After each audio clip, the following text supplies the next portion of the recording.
l'Égypte inventa progressivement plusieurs sortes de pyramides. La pyramide à degrés, la pyramide rhomboïdale, la mastaba rectangulaire et enfin la pyramide triangulaire. La plus ancienne date de 2700 ans avant Jésus-Christ. On en a découvert de nombreuses, mais leurs formes initiales ont été abîmées par le vent et la corrosion. Qui les a construites? Pourquoi? Comment les a-t-on édifiées il y a de cela plus de 4000 ans? Autant de questions que l'on se pose et qui ont toujours passionné les curieux du monde entier. Mystérieuses, ces pyramides. Eh mais oui! Et si on essayait de résoudre le mystère des pyramides? Mais comment?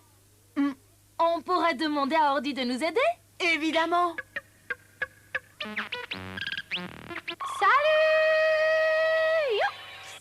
Vous voulez percer les mystères des pyramides, c'est ça?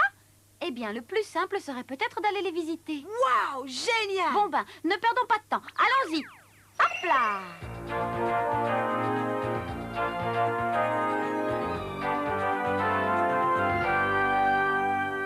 Voici la pyramide de Khéops, le deuxième pharaon de la 4e dynastie. C'est l'une des 7 merveilles du monde et l'une des pyramides les plus grandes qui ait été découverte.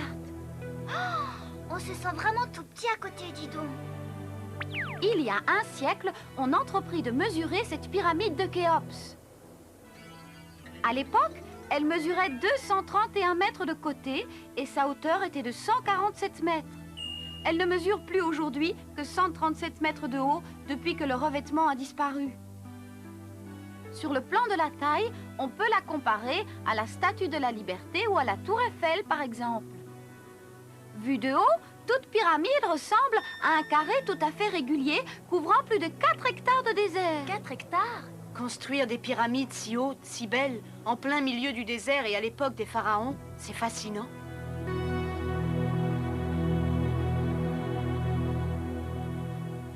Et les blocs de pierre étaient si lourds.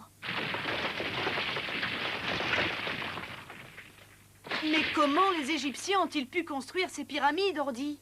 Il fallait des milliers de personnes travaillant pendant des années et cela coûtait très cher, l'équivalent de millions de nos francs. Waouh! Avec ça, je peux m'acheter des sucettes et puis des glaces. Waouh!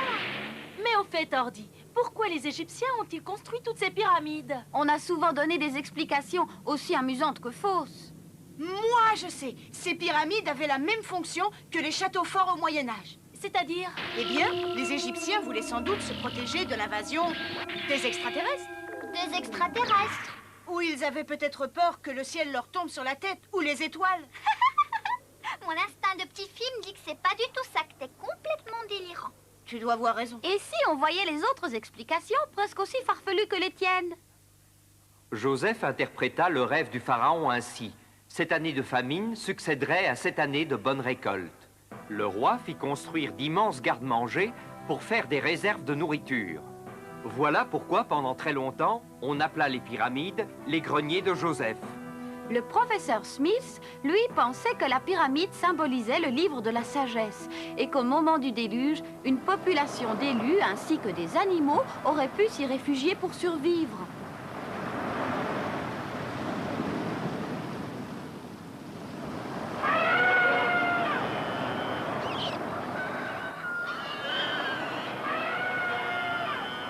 Mais non, cette théorie est absurde.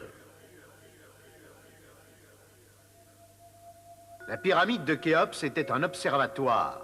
Le couloir d'entrée faisait face à Sirius. La lumière de Sirius pénétrait la pyramide et se reflétait dans l'eau au point d'intersection d'une galerie descendante et d'une galerie ascendante. Le long tunnel qui menait à la galerie principale fonctionnait alors comme un gigantesque télescope. Sirius était une étoile très importante pour les Égyptiens parce qu'elle annonçait au peuple l'imminence des crues du Nil. D'où la nécessité impérieuse d'un tel observatoire. Vous le comprenez. Ces 3 théories sont complètement fausses. Les hommes ont toujours été fascinés par les pyramides, mais ce n'est que récemment qu'on a commencé à comprendre. Mais alors, quelle est la vérité, Ordi? Venez avec moi dans la pyramide et vous verrez. C'est l'entrée, là, au nord? L'entrée actuelle se situe à environ 16 mètres au-dessus du sol. C'est impressionnant. Vous voulez vraiment y aller? Évidemment. Bon, allons-y. Qu'est-ce qu'il fait frais. Et puis ça glisse. Cet étroit couloir creusé par les voleurs conduit dans la grande galerie. Mais pourquoi c'est si tortueux? C'est à cause des herses de granit que les voleurs ont dû contourner ce couloir, car elles les empêchaient de passer.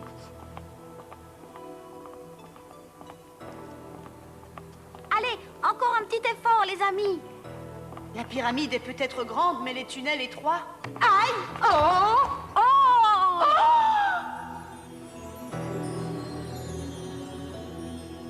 Ouh là là, celui-là est large. Évidemment, c'est la galerie principale. Regardez, le long des murs court une banquette de pierre qui réduit la largeur du passage à 1 mètre seulement. Oh, qu'est-ce que c'est? Une impasse? Non, c'est l'antichambre qui mène à la salle du sarcophage. Que c'est grand. Et ça, qu'est-ce que c'est? Oh, on dirait une baignoire. Mais non, enfin, c'est le tombeau dans lequel on place le sarcophage du pharaon mort. Oui, les Égyptiens étaient persuadés qu'il y avait une vie après la mort et que le roi devenait un dieu dans l'au-delà. Mais là, il est vide. Hélas, la pyramide reçut des visiteurs auxquels elle ne s'attendait pas.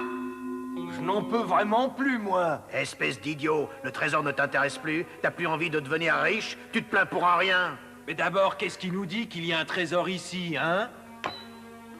Moi, je vous le dis, je sens ces choses-là mieux que personne. Le roi Khéops a été enterré ici avec tout son trésor, je le sais. Alors, on va mener une vie de pacha? Ça, j'espère bien, ouais. Ouais. On est vraiment tout prêt maintenant. Oh, je tiens plus, moi. Oh! Voilà, regardez, c'est le tombeau de Khéops. On a réussi! Il faut l'ouvrir. Allons-y.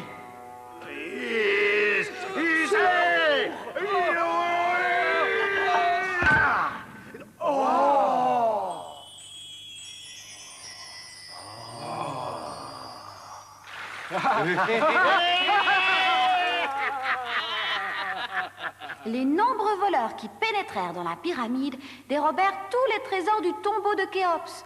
Il ne reste plus rien. Je les déteste. Ils auraient dû être punis. Et on a enfin le trésor. Bon sens que je suis heureux. J'arrive toujours pas à y croire. Qui va là? Qui a dit ça? Il y a quelqu'un? Qui a osé s'introduire dans la pyramide? Bon sang, c'est quoi? Qu'est-ce que vous voulez? Vous n'avez pas entendu parler de la malédiction du pharaon? La malédiction? Que celui qui pénètre le tombeau du pharaon soit à jamais maudit. N'espérez pas vous en sortir vivant.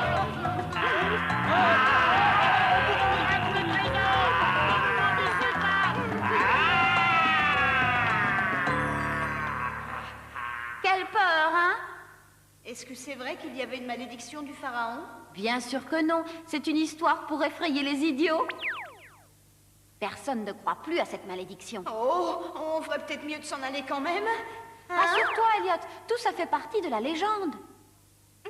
Je préfère ça. S'il n'y a plus rien à craindre, allons voir plus loin. Tu sais, Elliot, j'admire beaucoup ton courage.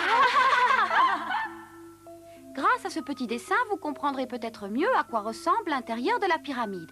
Voilà l'entrée, le couloir conduisant à l'antichambre, la chambre funéraire avec son sarcophage en granit, c'est l'endroit où nous nous trouvons actuellement. La pièce où se trouve le tombeau se situe donc à peu près au milieu? J'ai compris. La pyramide, c'est la tombe du pharaon, n'est-ce pas, Je Henri? vous propose de demander à Imhotep pourquoi il construisit la première pyramide. Imhotep l'architecte? Oui, Elliot, c'est bien moi qui ai construit la pyramide à degrés. Le pharaon Djéser me demanda de lui construire un tombeau qui devait être le plus extraordinaire de tous. J'ai tâtonné longtemps avant de bâtir cette pyramide à degrés. Pour les Égyptiens, la mort n'est pas la fin, mais le commencement d'une nouvelle vie, car le mort acquiert la possibilité de vivre une seconde fois une nouvelle vie et de voyager entre la terre et la barque solaire.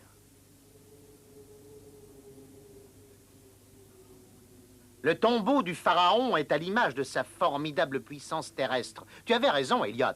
Mais pourquoi vos successeurs firent-ils des pyramides triangulaires? La pyramide n'est-elle pas l'escalier qui mène vers le ciel? L'escalier qui mène vers le ciel? Nous, les Égyptiens, nous pensons que le pharaon, après sa mort, devient Dieu et quitte sa tombe.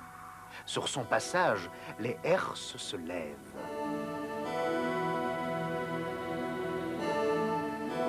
Il gravit l'échelle qui monte jusqu'à la barque solaire, la barque du dieu soleil, Ré. Mais Imhotep et les autres architectes ne se contentèrent pas seulement de construire des pyramides pour leur pharaon. Les pyramides n'étaient pas isolées. Il y avait 2 temples funéraires qui étaient reliés par une chaussée. Et aussi plusieurs bateaux de bois en pièces détachées pour le voyage royal dans l'autre monde. Il y avait également une petite pyramide appelée pyramide de la reine. Je n'arrive vraiment pas à comprendre comment de tels édifices ont pu être construits voici plus de 4000 ans. D'autant plus qu'ils ne disposaient pas de machines. Vous voudriez peut-être que je vous raconte comment les Égyptiens ont construit leurs pyramides?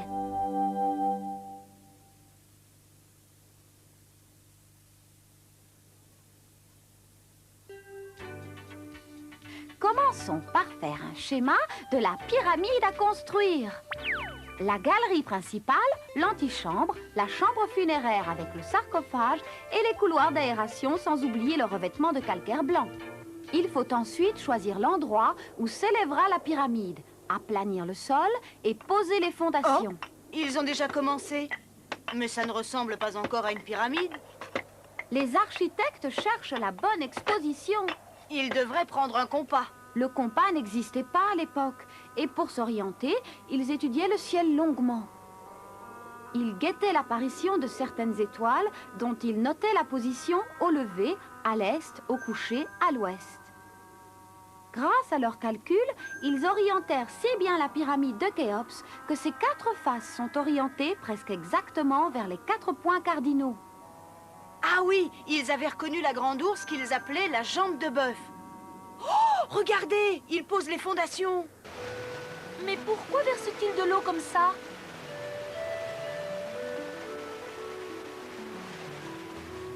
Les fondations doivent être bien horizontales si l'on veut que la pyramide soit stable. Et on imagine que les Égyptiens ont contrôlé l'inclinaison avec de l'eau. Quelle intelligence! Je n'en reviens vraiment pas. Regardez là-bas. Maintenant, ils vont porter les pierres. Mais où les trouvaient-ils, Ordi? La plupart des blocs de calcaire provient des environs du site. Les pierres de revêtement très fines et très blanches viennent de Toura, de l'autre côté du Nil. Quant au granit de la Grande Cuve, il se trouvait à Assouan, à 950 km d'ici. Nous y voici, regardez. Il y a beaucoup d'ouvriers dans cette carrière, dis donc. Je me demande bien comment on les recrutait. Le grec Hérodote, grand voyageur qui visita l'Égypte au 5e siècle avant Jésus-Christ, nous explique les choses ainsi. Écoutez. Pour construire la pyramide de Khéops, 100 000 personnes furent contraintes de travailler par équipe. On les traita comme des esclaves. C'est en tout cas ce que j'ai découvert. C'est dégoûtant. Mais hélas, la vérité est proche de ce qu'a dit Hérodote. Comment ça, Ordi? Un vieux conte égyptien dépeint Khéops comme un roi arrogant, ne se préoccupant pas de la dignité des hommes. Un pharaon cruel? Les Égyptiens étaient surtout des paysans. Ils ne pouvaient jamais travailler leurs terres entre juin et septembre parce que le Nil était alors en crue. C'est pendant cette période-là qu'on les enrôlait de force pour la construction des pyramides. C'était un véritable esclavage. Quoi? Ils font éclater des blocs de calcaire simplement avec des coins en bois? Formidable. Oui, après avoir fait des trous alignés dans le calcaire, on enfonçait des coins de bois qu'on mouillait ensuite et qui, en gonflant, faisaient éclater la pierre.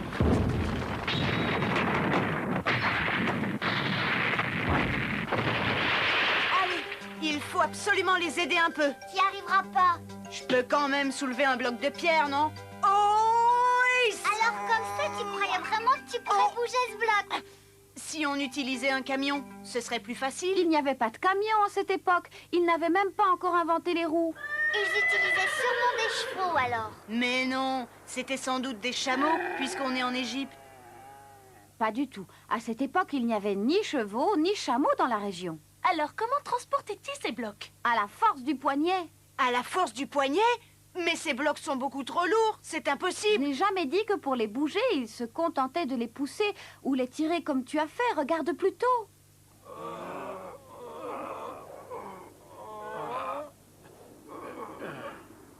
Ah, je comprends mieux. Ils utilisaient des leviers pour déplacer les blocs. Et puis des traîneaux aussi, vous avez vu?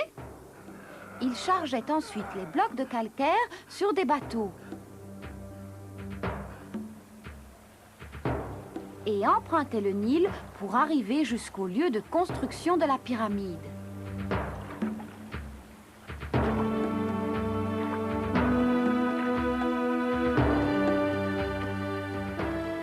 C'est bien pratique de transporter les blocs au moment de la crue.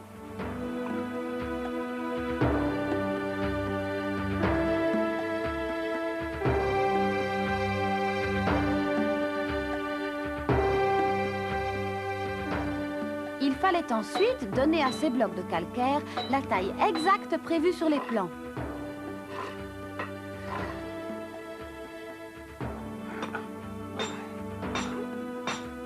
Puis les ouvriers installaient les gros blocs les uns à côté des autres, bien ajustés.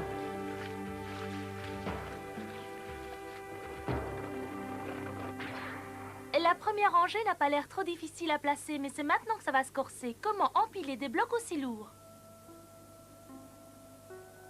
Je me le demande. Hérodote, lui, avait sa petite idée sur la question. Vous pensez bien que pour soulever des blocs de cette importance, il devait utiliser une grue. Il est peu probable qu'ils aient trouvé des troncs pouvant supporter un tel poids. Et on sait maintenant que de telles grues n'ont jamais existé à cette époque. Alors on ne saura jamais comment ils faisaient? Attends un peu, il y a d'autres théories intéressantes. On pense notamment que les Égyptiens utilisaient des rampes sur lesquelles ils faisaient glisser les traîneaux chargés des blocs de pierre. Pas bête comme trouvaille. Non, je suis sûre qu'il y avait beaucoup mieux que ça. Comment savoir la vérité, Ordi? En rejoignant les ouvriers, vous voyez, ils ont terminé de placer la première rangée. Hé, regardez, ils utilisent des rampes autour de la pyramide. Ils mouillaient le sol pour faciliter le glissement des traîneaux et éviter l'échauffement du bois. Ça devenait donc beaucoup plus facile et plus rapide pour eux d'empiler les blocs de pierre, d'autant qu'ils pouvaient travailler sur les quatre faces. Pas mal. Oui, mais tu sais, Elliot, leur donner la forme d'une pyramide restait néanmoins très difficile. Ouais. C'est triangulaire, alors plus ça monte, plus c'est étroit, d'où la difficulté. Je suis pas bête. La seconde rangée a l'air vraiment plus compliquée à placer. Ils ont fait de leur mieux pour tout mesurer le plus correctement possible, mais il leur reste encore à poser le revêtement. Cela semble facile, Ordi, regarde. Ils ont soigneusement taillé ces blocs de calcaire fin et très blanc avant de les placer. Quel sens de l'observation! Super! Waouh, ça avance drôlement vite. Tiens, pourquoi ont-ils laissé un trou à cet endroit-là? C'est peut-être la place de la chambre funéraire. Oh, tu Oui, crois? le plan a tout prévu. Ils construisent la chambre funéraire, celle des provisions, celle des trésors et les galeries.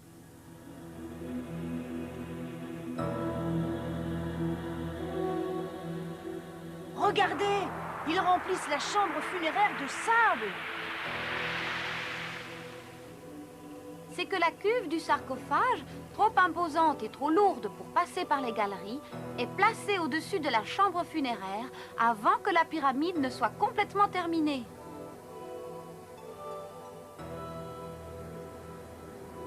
Le sable est ensuite enlevé progressivement et la cuve prend alors sa place définitive.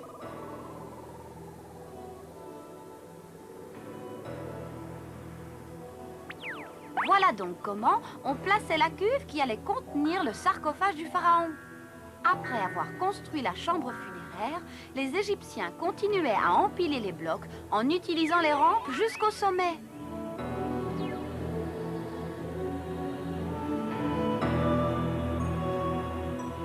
Et pour finir, il fallait poser des pierres de revêtement, non? Oui, les poser et les polir pour qu'elles soient éclatantes de blancheur. Et au fur et à mesure de l'avancement du travail, ils retiraient les rampes. Superbe, hein? À l'extérieur de la pyramide était construit le temple haut, utilisé pour rendre un culte à Pharaon. La pyramide et ses annexes étaient enfin terminées. Je comprends maintenant que ça ait nécessité des années de travail. Et des siècles de recherche aussi. Hein? On découvre encore aujourd'hui les fondations de pyramides enfouies dans les sables du désert. Et quoi d'autre encore? Les Égyptiens utilisaient la coudée comme unité de mesure, soit la distance entre le coude et l'extrémité du majeur. La coudée royale, elle mesurait 52 cm. La civilisation des Égyptiens était déjà très évoluée, n'est-ce pas? C'est épatant. Formidable. En Europe, nous en étions encore à la préhistoire, aux grottes et aux huttes. Mais les Égyptiens, eux, étaient déjà très savants et avaient développé une civilisation très avancée dans tous les domaines. C'est formidable! Je voudrais pouvoir visiter toutes les pyramides et peut-être en découvrir de nouvelles. Youpi!